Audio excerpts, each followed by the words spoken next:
भनिन्छ धेरै वर्ष पहिले हाम्रै गाउँमा यो घटना घटेको थियो।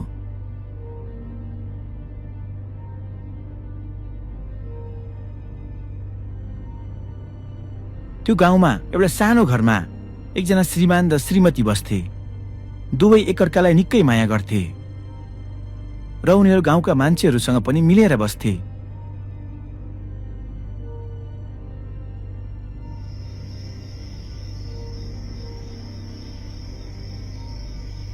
उनीहरूको बिहे भएको केही वर्ष बितिसकेको थियो र अब उनीहरूको जीवनमा नयाँ पाहुनाको आगमन हुनेवाला थियो। उनीहरूको पहिलो सन्तान जो हुनेवाला थियो, हरेक दिन उसकी श्रीमती आफ्नो पेटमा हात राख्थिन् र मुस्कुलाउने गर्थिन् र उसको श्रीमान पनि त्यो देखेर नयाँ सपना बुन्ने गर्थ्यो। अब केही महिनापछि हाम्रो जीवन बदलिनेछ।